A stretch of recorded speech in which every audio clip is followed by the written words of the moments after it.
is midnight in Washington, 5 a.m. in London, and 2 on a Tuesday afternoon here in Seoul. I'm Kim Hyun-ji. Let's get a check of the main stories we're following at this hour.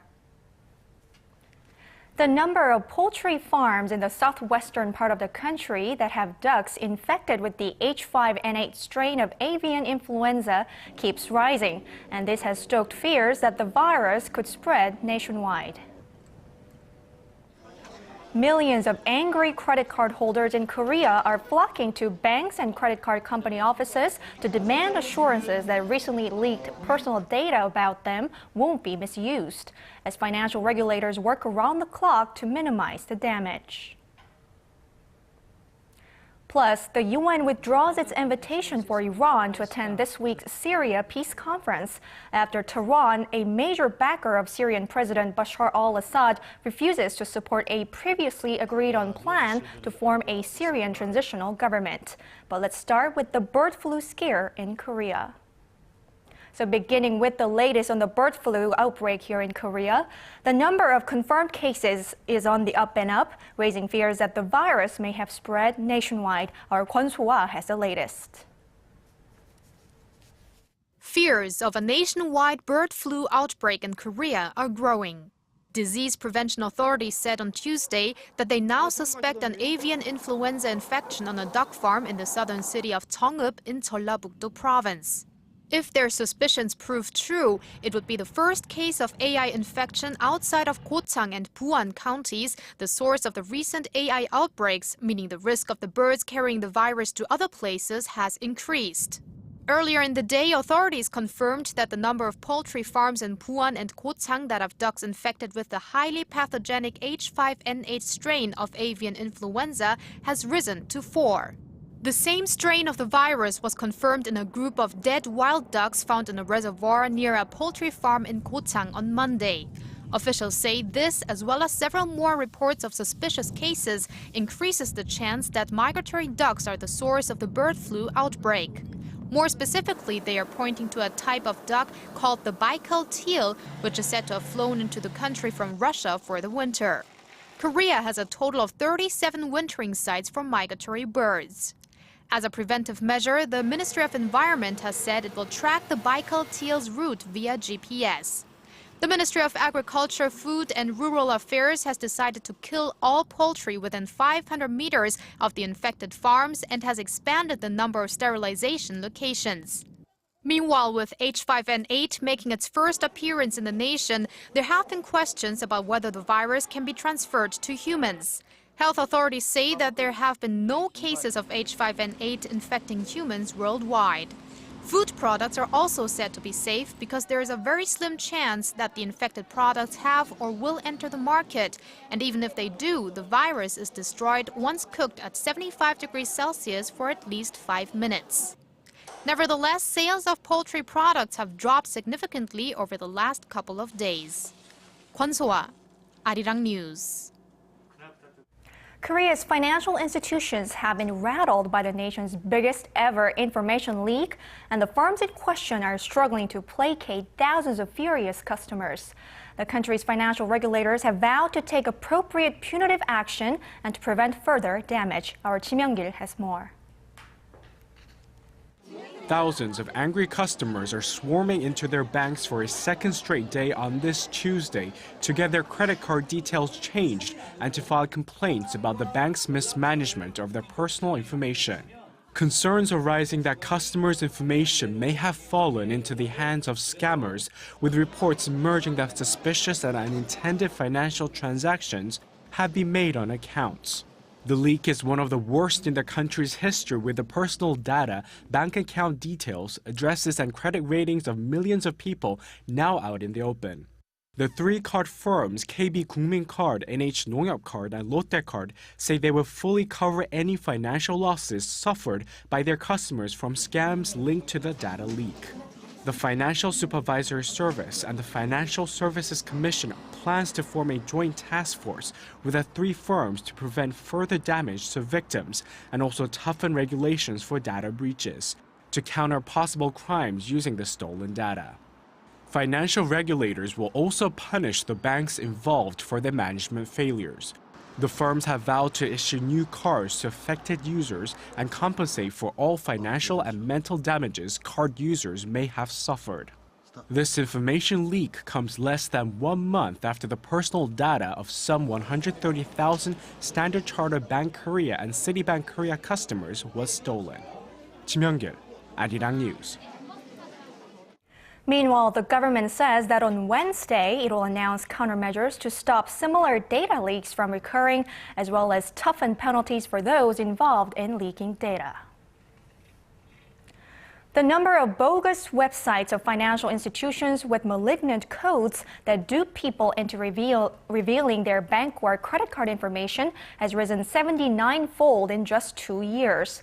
The Korea Internet and Security Agency says that the number of such websites in the January to November period last year was over 5,800 compared to 74 in 2011. Last year's figure is also up nearly 40% from a year earlier. The numbers come as a surprise at a time when a massive personal data leak of at least 20 million credit card holders is raising concerns that the leaked information could be used by a ring of financial scammers. Turning now to President Park's state visit to Switzerland. The Korean leader and her Swiss counterpart have pledged to work together to realize a so-called creative economy through technological cooperation and by fostering specialized personnel. Our presidential correspondent Oh Jin-ju, who is traveling with the president, sends us this report.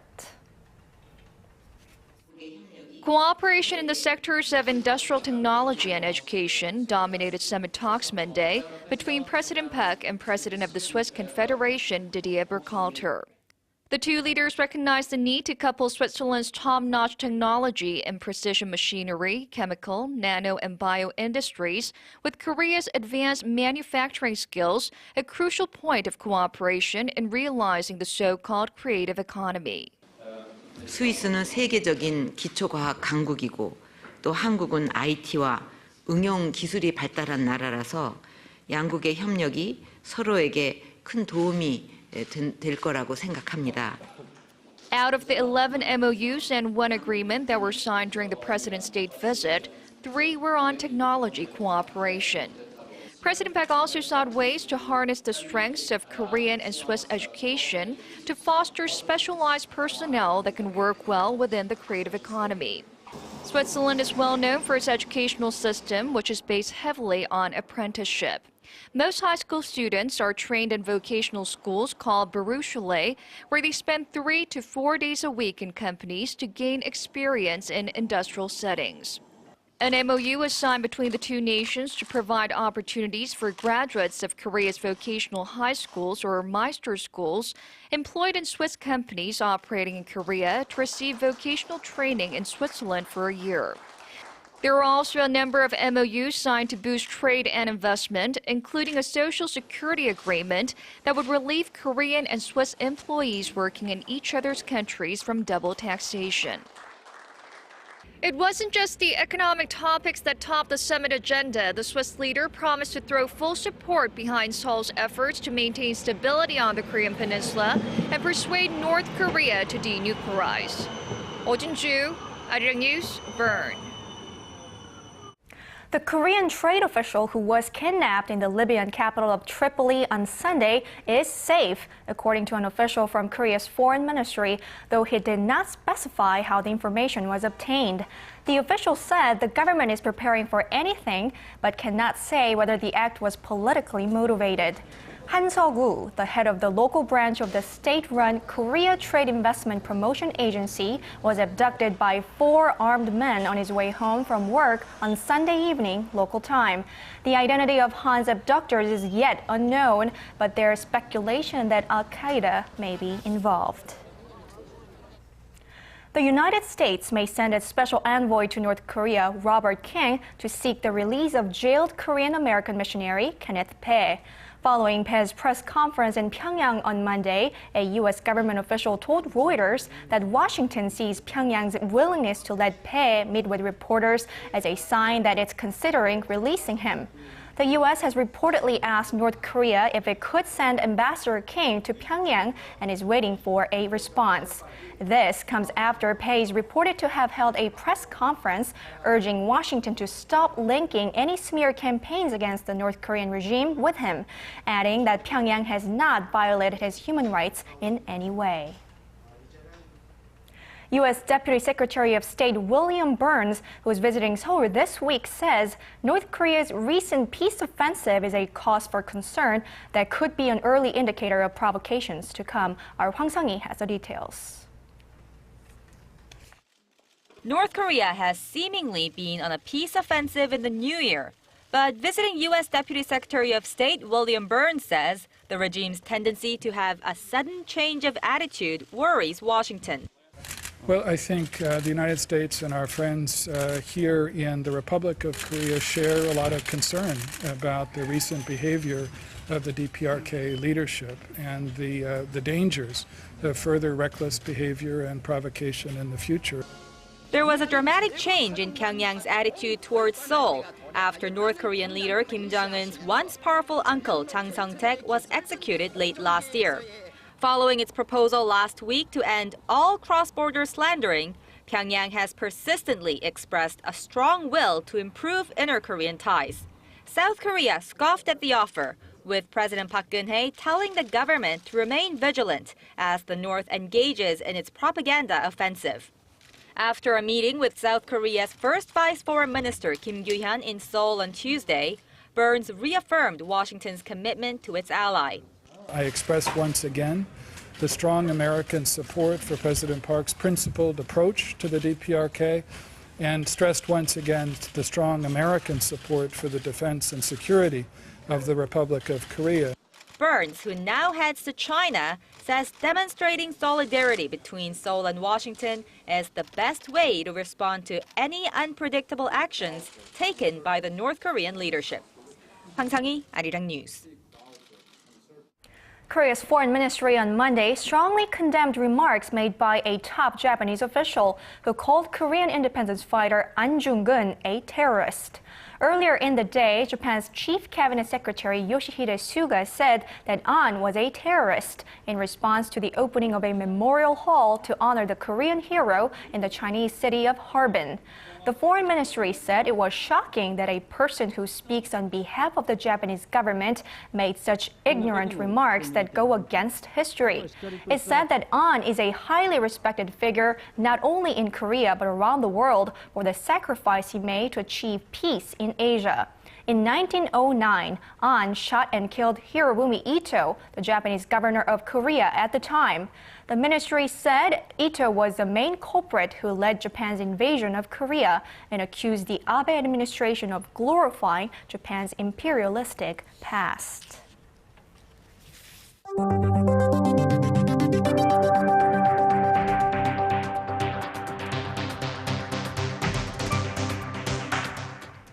Back here in the nation, independent lawmaker Ahn Cheol-soo now says his new political party will launch in March, in time for the upcoming local elections in June. Speaking at a press conference on Tuesday, Yoon Yeo-joon, co-chair of Ahn's new politics committee, said that the committee will launch a preparatory body to oversee the party's formation sometime next month. This means that the June 4th local elections will be a three-way competition between the ruling and main opposition parties and Ahn's new party. Yoon said that they will do their best to launch the party by March and do it in a way that people want, so they can do well in the June local elections. The Korean won gained more than 25% of its value against the Japanese yen last year, as Tokyo sought to weaken its currency to breathe fresh life into its moribund economy. The Bank of Korea said Tuesday that the gain compared with nearly 3% appreciation of the won against the U.S. dollar in 2013. The central bank said the U.S. Federal Reserve's decision to cautiously taper its bond-buying stimulus program and Korea's current account surplus and other sound economic fundamentals resulted in the rise of the local currency. Well, let's take a look at how the local stock market is doing at this hour. Seoul shares are trading higher, fueled by a rise in blue-chip shares that offset investor uncertainties ahead of major earning reports due out this week. By 1:30 p.m. Korea time, the benchmark Kospi was up nearly 0.6% at 1965, and the tech-heavy Kosdaq edged up to 520. At the foreign exchange counter, the Korean currency was changing hands at 1,063 won against the greenback. After days of will they or won't they, the main opposition group in Syria, the Syrian National Coalition, has confirmed that it will attend peace talks in Switzerland on Wednesday. After the UN withdrew its controversial invitation for Iran to attend, our Park Ji-won has the latest. UN Secretary-General Ban Ki-moon withdrew his invitation for Iran to attend the much-anticipated peace talks on Syria, set to begin in Switzerland this week, after Iran refused to accept a 2012 Geneva deal calling for a transitional government for Syria. The Secretary-General is deeply disappointed by Iranian public statements today that are not at all consistent with that stated commitment.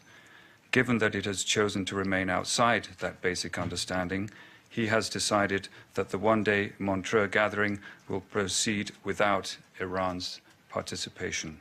The UN's controversial last-minute decision to invite Iran had threatened to jeopardize the talks before they had even started, as Syria's main opposition group, the Syrian National Coalition, said it would not participate in the talks unless Iran, one of the Assad regime's major backers, was disinvited, and Tehran stopped exerting a military influence over Syria. After the UN withdrew Iran's invitation, the Syrian National Coalition confirmed its participation at the peace talks. The National Coalition welcomes the decision of the Secretary-General of the United Nations, Mr. Ban Ki-moon, in withdrawing the invitation that was sent to Iran. The National Coalition also would like to confirm its attendance to Geneva II conference and its participation in it. The peace talks, involving some 30 countries, are scheduled to begin Wednesday in Montreux, Switzerland. On Friday, talks between the Syrian government and opposition delegations will continue in Geneva. More than 100,000 people have been killed and millions more displaced since the Syrian conflict broke out some 3 years ago. Park Ji-won, ARIRANG News. Staying on Iran, as promised, the European Union and the United States have lifted a range of sanctions against Iran Monday after Tehran began shutting down its most sensitive nuclear operations as part of its preliminary deal with world powers. The move takes the pressure off of Korea, which will not have to cut its crude oil imports from Iran. Our Shin Se-min reports. Korea will no longer have to cut its purchases of crude oil from Iran after the European Union and the United States suspended a range of sanctions on the Middle Eastern country on Monday. Korea is one of the countries to be eligible for Iran's sanction exceptions under the U.S. National Defense Authorization Act. Korea depends on imports for its oil needs, and Iran is a major supplier. The eased sanctions will also allow Seoul to import petrochemicals and export automobile parts that have been banned since last July. The move is expected to bring Korean companies about $100 million. The International Atomic Energy Agency confirmed Monday that Iran has begun shutting down parts of its nuclear program. The agency said that Tehran has stopped production of uranium with a concentration of above 5% and had begun diluting its stockpile of 20% enriched uranium. Iran can now benefit from the easing of sanctions worth up to $7 billion, including recovering frozen oil revenues worth some $4.2 billion. The eased sanctions will only be effective for 6 months, giving the world powers time to negotiate a final deal with Iran. The action eases the restrictions on trade in petrochemicals, gold, and precious metals, and on the provision of the insurance for oil shipments. The interim deal was struck in Geneva in November last year after months of talks between Iran and the 5 UN Security Council members and Germany. Shin Se-min, ARIRANG News.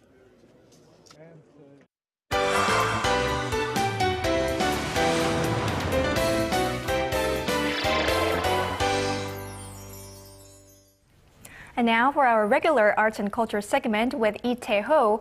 Today, Tae-ho brings us a preview of a classical music concert by a world-renowned 12-member chamber orchestra. Well, good afternoon, Tae-ho. Good afternoon, Yeonji.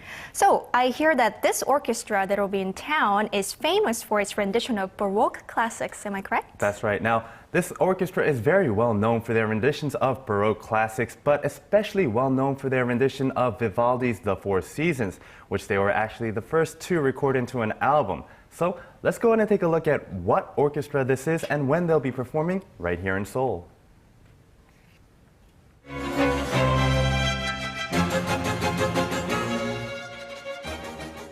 The interpretation of Winter by the legendary composer Antonio Vivaldi can be heard in Winter, which is one of the 4 violin concertos that are part of the Four Seasons.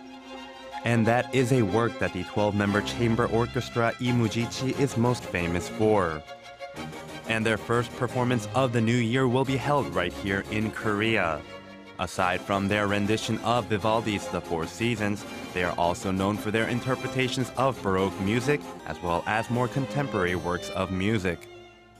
Changing of personality, you have to try to completely to be in also in the mind and in the heart, in the soul of the composer.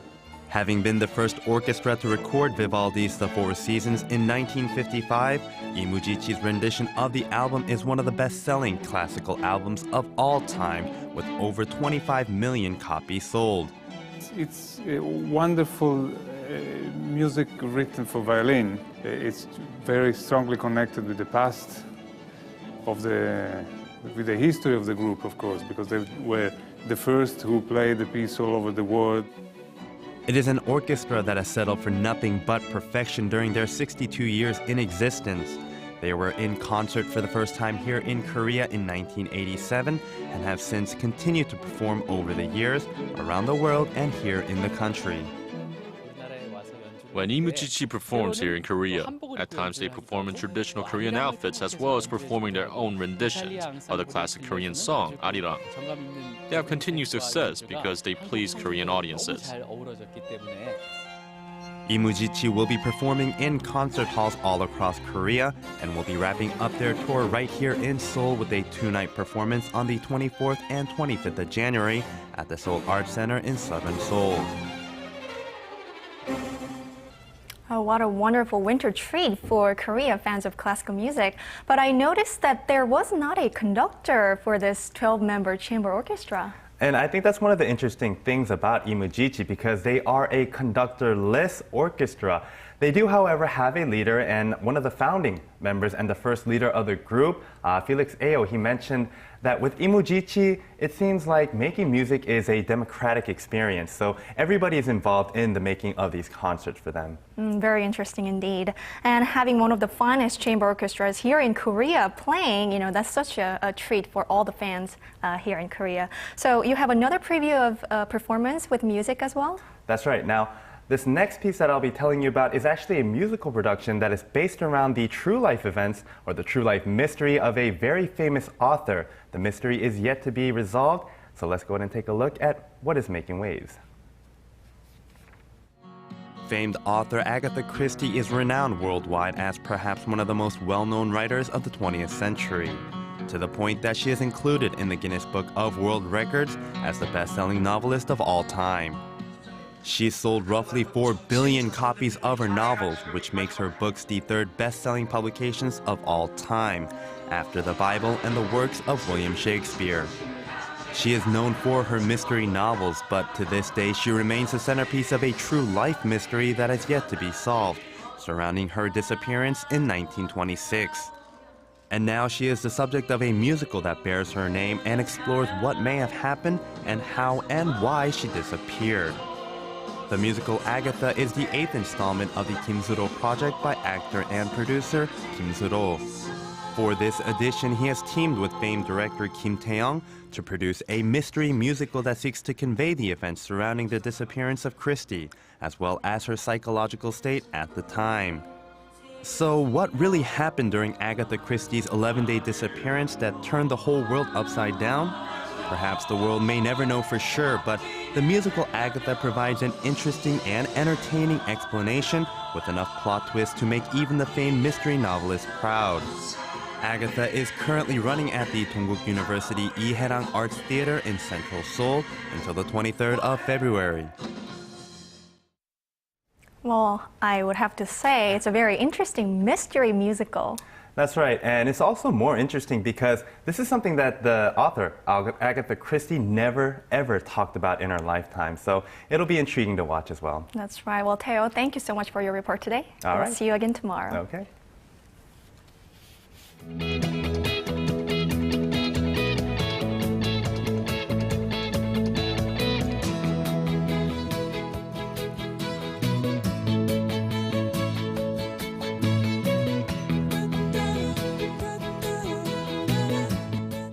Well, that brings us to the end of this newscast. Thank you everyone for watching. I'll be back with more of the day's latest at 4 p.m. Korea time. Do join us then.